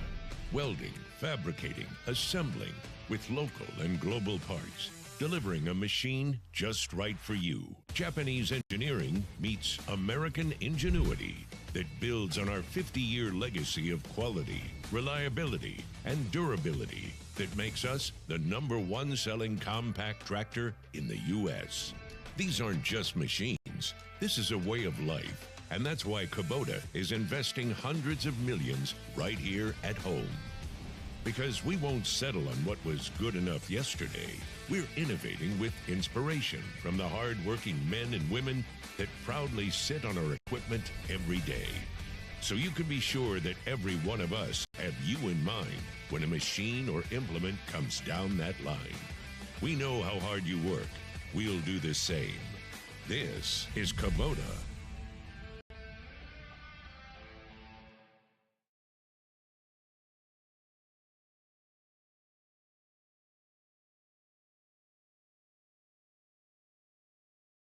All right. Good morning. We are back. It is 6:34, 26 minutes now before 8 o'clock on this kind of gray morning and all. We got rain on and off today and tomorrow. Then they're saying that after, tomorrow morning we might have some rain. During the day it should clear and be sunny. And then it's supposed to be really nice and sunny for a few days with a chance of pop-up afternoon thunderstorms. It's already about 73 outside, Bill, so it's pretty... And, it's June and it's in Alabama. Steamy. We're going to get steamy, Yeah, I'm already ready for fall now. Well, I'm already wore out. You all probably noticed that we don't have Taylor Arant sitting here with us, but we have a guest with us, Miss Lydia Patterson. How are you this morning? Hey, Good. Lydia. How you doing? Chilton County Chamber of Commerce. Correct. That's correct. What is your title there, Lydia? I've forgotten. Assistant director. Assistant Director. I remember that now. Ooh. Well, what's going on with the Chamber of Commerce these days? Y'all don't really have anything going on this month, do you? Police. Oh, you do? We are in the thick of it with Peach Jam. Peach Jam. Busy. Is it Peach Jam 2026 or is it just Peach Jam period? It's Peach Jam Jubilee. Jubilee. Okay, I knew there was an official name for it. Yep. Yep, it's coming up. We got. What y'all up to these days? I know y'all have wide open planning and everything. We are. We have cut off our vendors and food. We are done with that. Good. Getting everybody mapped out. We've got about 250 vendors that are arts and crafts or information, and about 50 food trucks. So, I love that. 300. Every time I go to to the Peach Jam, boy, that's one of the things I love doing is just wandering around and eating. And my wife, likes to do a lot of shopping. There's so much great variety y'all have there. It's amazing. There is. There's people from all over. Lydia, is there going to be a corn dog vendor like with the Yes. foot-long corn dogs, hopefully? Yeah. Okay, just Is making that what sure. you want? I like that. Okay. And also, my wife is just what do you call those, funnel cakes? She's like a funnel cake junkie. Oh, yeah, we got that. You got that? Okay. Whew. Good. We All hope right. to see you there. I know. I need to go this time. I haven't been in a while because there's, I feel like Yogi Berra. Remember Yogi, the catcher for the Yankees, always came up with these odd sayings. And he'd say, "Man," he says, "nobody goes to the Peach Jam anymore. It's just too crowded." It's right. Don't just a little. Sorry. It's not over till it's over. Yeah, exactly. When he did it, it was funny. Yeah, we're hoping for a real good turnout. What's some of the counts in the past? How long have you been in your position? Has it been? I've only been here for 7 months. Yeah, I knew it was a relatively short period of time. Yeah, but last year. What's the history of the attendance? Last year we had over 20,000. 20,000 people. That's awesome. Which the And, population is Peach like Jam's 10,000. been going on for a while, hadn't it? And this is our 26th year. I Is believe. it? I knew. Yeah, I've been at many of them. That And might 21st. yeah, think. it's all right. It's a long time. That's a good while. I mean, That is a good there are while. people coming to it that have never known not having one. Oh, yes, that's pretty that's neat. right, that's true. And you've got food. You mentioned food vendors. You've got lots of people there selling wares and neat stuff. But you've also got a lot of entertainment, right? We do. We'll have Friday night is our Christian gospel night. Excellent. We'll have people starting to sing. We've got several lined up for that night, and then we'll also Baden's helping us set up the homegrown stage. So we'll have entertainment going all day on Yeah, Saturday. you got a lot of the Oh, local that's a people great that thing. perform. That is neat. Is I that, like is that that. new for this year? Or is that always? It It is. is. Okay, I didn't think I'd heard of that before. Yeah. But that's fantastic. Trying to get local people. It gives them a sing, chance to dance, be all that. seen and to perform, and lets us see these guys that are and girls and guys that are coming up. It's really nice. You got some good. We've had a few of them on the air here, and they're really Yeah. good. That's right. Yeah, we're we sure excited have. about that. Yeah. And that's going to be Friday night as well, The or homegrown Saturday is night. just Saturday. Just Saturday. Oh, okay. so it's Saturday. And is that separate from the main stage, or is that going on it earlier is. in the It's day? a separate stage. We're going to put that stage over in Ollie Park Oh, okay. in the treat area Yeah. behind the restrooms over there. Yeah, right where you got some shade and stuff. Yeah, that's oh nice. yeah, that'll be nice. Now tell us about the big venue on Saturday night. You got one big headliner, but you got some great entertainment. We got Tracy Bird, Oh, That's a big. Cam Cummings, Grayson Russell, Rebecca Brunner. Yeah. Who else? I forget. We've That's- got like 6. Yeah, great. that's excellent. And of course, Tracy Bird had some major hits. He's still a good. I saw him a couple of years ago. Great performer, really warm and friendly and funny. Yeah, we're excited. I think he'll be great. We know Grayson Russell fits the bill. Both of those. He's a big name, national, and he's also a local guy. Yeah, he's the redheaded kid that was in Talladega Nights. Nights. That's Yeah, right. I've met Grayson Oh a my few times. I gosh. was kind of shocked because I didn't see him for a few years, and then when he grew when up. I saw him, he was a little kid when I saw him the first time, and then when I saw him again, he was a young man. He did the grinning with McKinnon. Yeah, 'Cause grinning they with started- That's right. He sure That's did. right. I I forgot forgot that about was his- that. That's I how I did got forget started. He's that. a nice kid too. You know, he's a nice guy. Now he's Nice not a young kid man. anymore. Yep, But he's that's really right. a nice fella. So is he going to be? Yeah, he's performing. That's awesome. And Cam Cummings is local too. He's from Thorsby. That's what I thought. Yeah. I was thinking. I was thinking that's who you were. I know his family. Mm-hmm. Yep.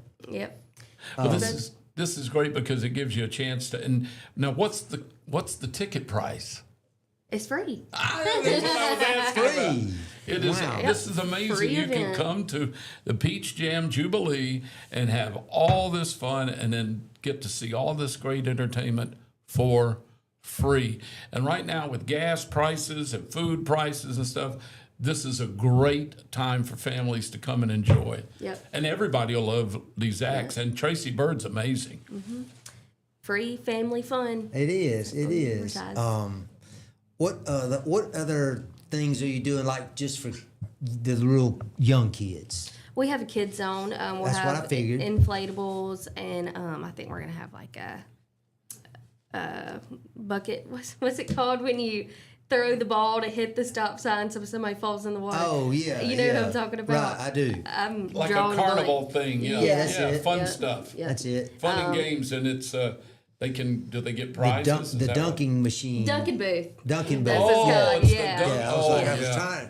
Yeah, we'll have I'm that. like 5 minutes behind today. It's like I y'all had- mentioned something like, I had to sit Oh, in yeah, a Dunkin' Dunkin' booth a few machine. times, and how they find that ice water, I'll never know. The coldest water I've ever had to I've fall never in. had to do it. I had a friend of mine that did it. And he said it was extremely dangerous to sit on that thing because It's when they scary. open if you up, don't set it right, you're going to just fall in. And if it sometimes you can whack yourself pretty he good cut falling himself a in. couple times because it was all sharp metal. And he's Yeah. like, man, he's like, you're Yeah. just standing there like this. Wasn't as fun then, he said. Yep. After he cut We'll himself have- Yeah, for the and that second red time. water. Yeah, exactly. Boy, look, Mom, Yeah. how much fun we're having. So, since it's called the Peach Jam Jubilee, are peaches involved in this in any way? Oh yeah. Tell we me. have a farmers market area Good. where different local vendors will have peaches to Good. sell. Yeah. By the way, Other fruits and vegetables too, I'm Oh sure. yeah, I'm sure. I ate a couple of peaches last night. Actually, we'd gotten. Oh my God, they're good. They Is are. there, they're is there so an sweet. auction? There's still an auction Yes. and everything? Yep. So Saturday Saturday morning, right. it'll be the parade's at 9, auction to follow that, and then so we're saying like 9-ish for parade, 10 for auction. Peach Jam will be All right, like tell 11. us about the parade. Where does it go start and where does it finish? They start over in front of like Dollar General in that area by Uh-huh. the Senior Connection. I don't know their exact route. They'll go through downtown. They'll go right on Main Street, I'm Yeah. sure, Okay. which is 31 7th Right. Street, actually. Yes. Is what it's, Do they block that off for the parade? That's awesome. they do. All right, so the parade goes from 9-ish, To 10-ish. 10-ish. And then the auction. The auction. Now, what's the auction benefit? What's the auction for? They sell they always recognize the best peach grower supposedly based on the bids that they get on their basket of peaches. Right.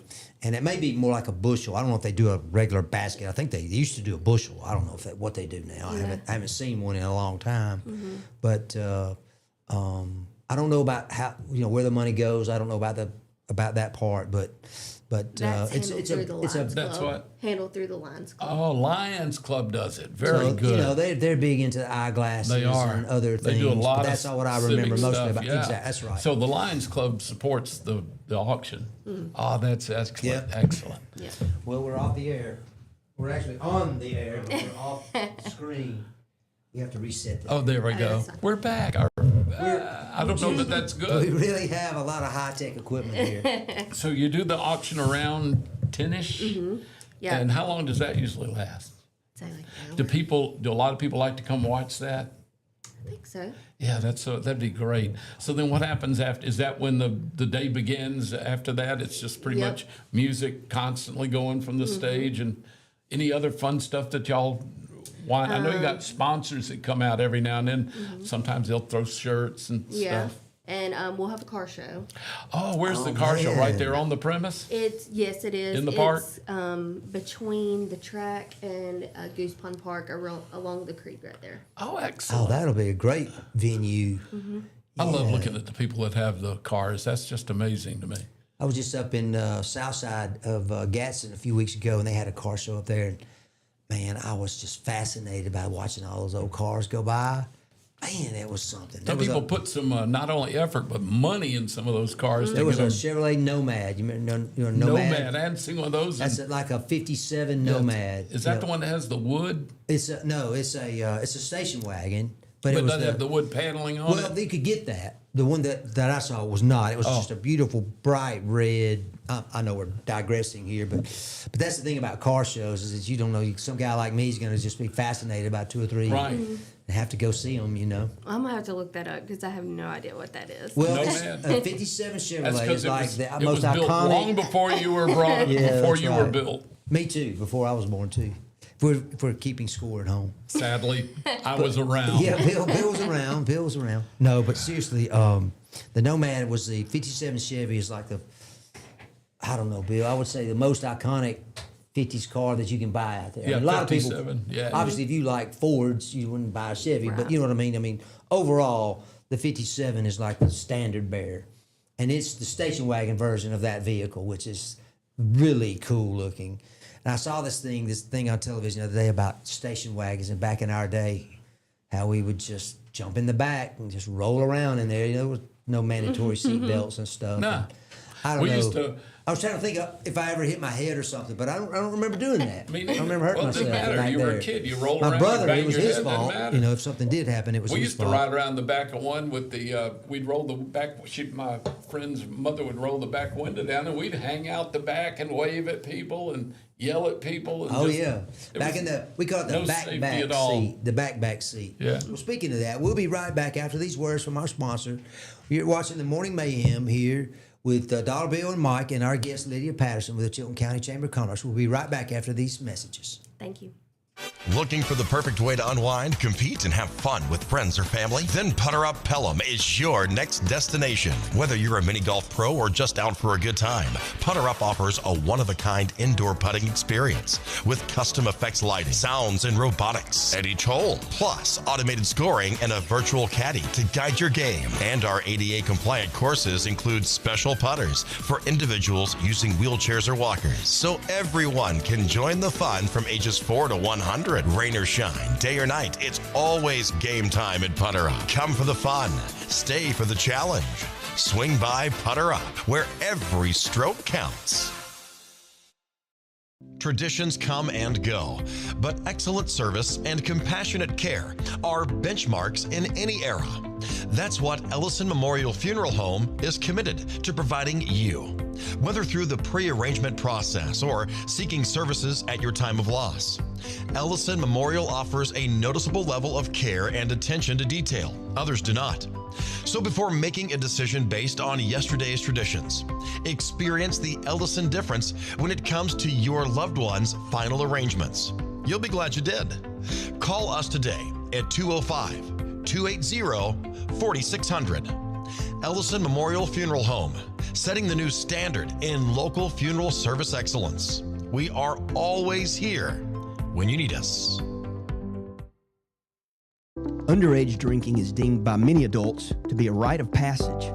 Parents who host parties for youth may think they are being protective, but they are actually putting their youth at risk of physical and social consequences. Know the truth.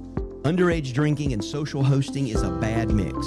For more information, contact Central Alabama Wellness, 205-651-0077, or visit centralalabamawellness.org.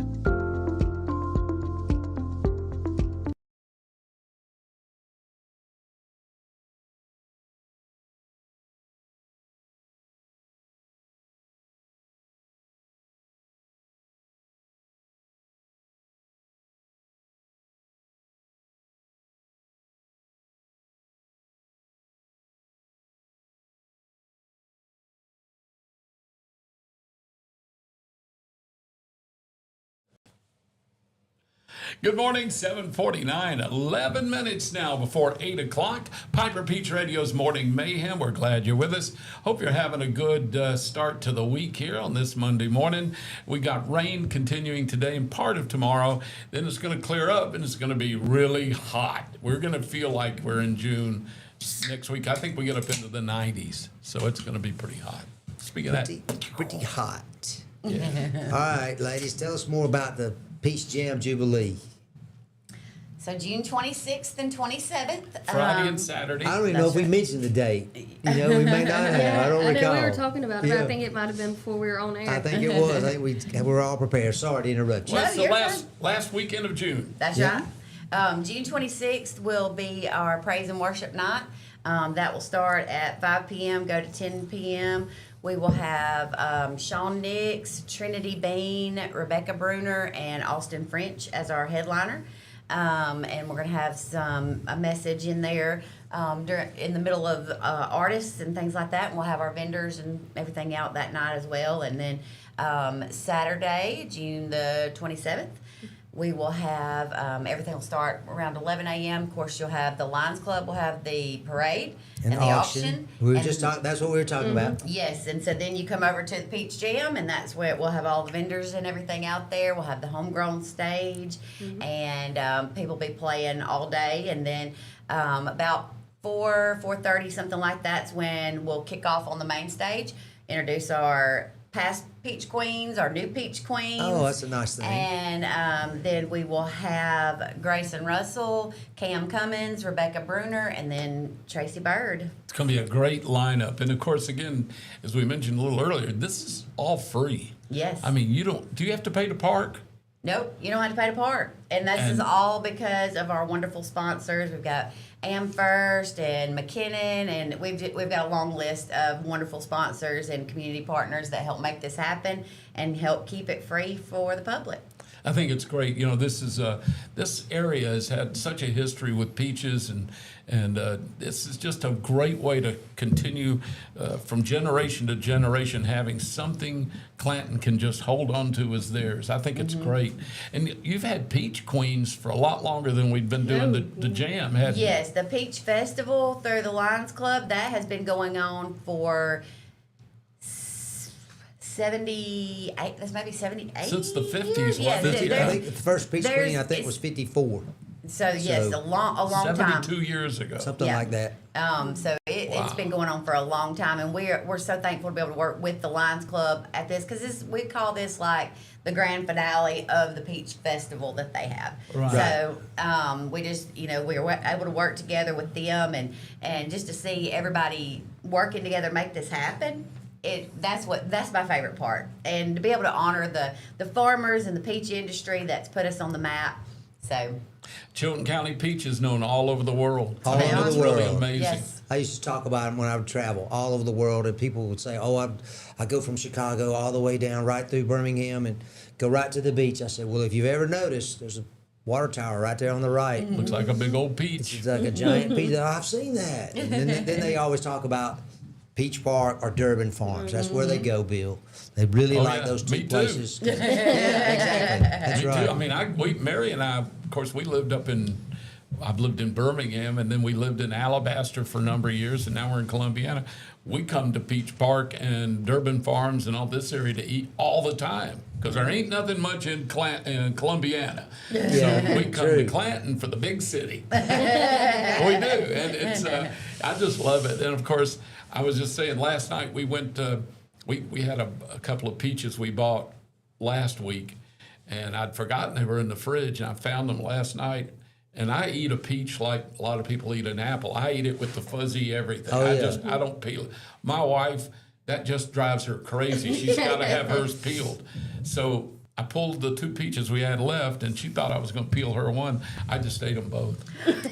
Let her know that most of You're on thin ice. I was. She was not a happy camper. But I ate them both because I didn't want to peel it. Well, you just have to stop somewhere on your way home today. I will. I'm going to and take care of remedy it. that situation. Yeah, I do. I want to keep my marriage good. But, I love the fact when I was growing up, I'm 73 years old. And my dad's best friend, my dad was a dentist. His best friend in dental school was a dentist from Clanton, a guy named Vincent, Dr. Ken Vincent. I remember Dr. Vincent. Vinson. And so I was coming to Clanton when I was a little, like 5 and 6 and 7 years old in the 50s. I didn't know where Clanton, I didn't have any idea where it was. I just knew we drove for a long time, it felt like, and then we came into this town and we had peaches all the time, And I remember the first time when I was probably 7 or 8, we came down for, I guess, the Peach Festival, and I saw the Peach Queens, and they were just beautiful. I was 7 or 8 years old, and there's these women in these beautiful gowns, the sashes, and that was in the 50s. And it's amazing and I've always been mad because everybody talks about Georgia peach, a Georgia peach. They ain't got nothing on Clanton and on Chilton County. They really don't. They really don't. The Chilton County peaches are amazing, and it just burns me up for them to talk about. Is she a Georgia peach? She's a Georgia possum. We've got the peach. So it's really nice, and I love the fact that the tradition has continued on and on with the Peach Queens and all that. Because the things that weave the fabric of a community like that is what carries traditions through and gives you pride in your own community. And like you said, the beauty of seeing so many people come together for a common cause that we can all be so proud of in this area. I think that is magnificent. Yes. Rachel, how do you maintain the momentum? Because I know it takes a lot of momentum to get across the finish line, and you're almost there. What do you do? How do you do it? How do you maintain that Survival? momentum? I say we're living on prayers and peaches right now. There you go. I like that. There is a whole lot of work that goes into it, but we do have we have a great support system. We have people that want to volunteer, people that want to get involved, and just knowing that we're able to have this for our community and for people outside of our community to come in and see what we're all about. I think that's what fuels us is, but we want to show off what we have here. And so we want to make it as good as we can and as great as we can, just to bring everybody in and show off the people and the peaches that we have here. You got everything in the box. You're just about to tie the final ribbon on it. So I don't know how you feel about it, but what I think about that, I think, man, that would be the part that I would probably be the most panicked. I'm sorry, I'm not trying to make you feel that way, but I think about you doing all this work and then making sure that it something stays. That's going to come up that's going to kind of throw a little wrench, but we just trust that it's going to work out. We just I think for y'all, I'm sure. I mean, you've done this year after year, so you've got a lot of it down pat. That stuff. I think probably the biggest worry for y'all is weather, isn't it? Yeah. Because it's an almost all outdoor. It is an all outdoor event. Yes. So I know you can't control it, so you just have to deal with whatever nature God puts your way. But I'll tell you, I've been to the Peach Jam in really hot weather. It's always hot. Wet weather, and it's still a great time. I mean, if in the South, we all know what weather down here can be like. So the thing is, I've noticed when it was kind of rainy, people just came with their their ponchos on or their umbrellas, and they still got out there and had a great time. And it's rain or shine, it's a wonderful thing. It happens once a year, and y'all do a great job of putting it on. It's always so well organized, and it's so easy and fun for the whole family. And it is something that's generational. You can have grandkids, mom and dads, grandparents, great whatever. So thank y'all for putting it on. I know as a part of a Chamber of Commerce you have to work doing a lot of things all year long, but this is like the big event, and y'all do a great job of it. Thank you really do. Thank you very much. It's really nicely run, and it's a pleasure. Well done. We enjoy it, and it is a lot of work. Now, like you said, with the weather, I've one of my first Peach Jams, I saw tents flying because it was. But we just, like I said, we just try to make the best with what we got. So you can only do what you can, that's it. And I think you got to remember that people understand that. They don't hold it against you if the weather's bad. It's not your fault. And but I think it's great. And rain or shine, it's going to be there. So good luck with this year. I think it's going to be a wonderful year, and I think y'all done a great job getting ready, and it's going to be fine. Well, thank you. So remind us again. We're almost up at the end of the hour here. What time everything starts on Friday, and then I know you said starts on Saturday around 9. This is the 26th and 27th. That's right. June 26th will start at 5 p.m. Just go till about 2 weeks 10. from this Friday. And Yes. Sorry. See, I didn't mean to do that. June 27th will start at 11 a.m. for Peach Jam, but the parade will start at 9 a.m., auction immediately after, and then come on down to the Peach Jam. And where's the auction held? That is going to be at Clanton Methodist Church this year? They've moved it this year. Oh, they so have? I'm not. We'll find out. I'm pretty sure it's going to be. Used to just be on the baseball field, but I guess maybe they're not doing it that way. But then it was at Senior Connection, and that one's a Lions Club question. Okay. Well, the Peach Gotcha. Queen should be able to tell you this afternoon, though. Yeah, that's good. We'll find out. We got time to do that. That's fine. So the fact that Peach Queens does the last one get crowned? Is that Thursday before? Yes. Yes. Okay. The pageants will start Saturday the 20th. It'll be Saturday. Young Miss will be Monday. Junior Tuesday. Miss will be on that Thursday. Okay, Oh, I neat. knew it was right in there because the new queens are always Yeah. in the pictures, in the Yeah. paper. You I know, love they're- it. with the prize, $5,000 bucket of peaches. Is that what it is? I mean, it's bid, it's an auction, but I Yeah, have I think- seen it very high. I think some have gone for 20,000. Yeah. There you go. Yeah, baskets of peaches. Whoa, Yeah, Yeah. that Hey, makes some fine worth peach ice cream. every Yes, penny. it would. Yes, ma'am. Well, thank y'all for being with us. We're, of course, going to keep updating this until the actual weekend, and we'll be there. So we appreciate it. We're just excited. I think it's Thank going to you be for a good having year. us. Well, thank Maybe you we for can get coming you guys up. on right Y'all had to before get it up happens. early. Yeah, She even drove past us. I did. Y'all, my sense of direction is not, it's not. Not the best. Well, it's a little early. all right. It's a little early. Yes, you tried about 5:30. It's much more fun then. I love it. Well, thank y'all, and we'll see y'all again, and we'll keep updating folks. Let us know if anything you need us to tell everybody.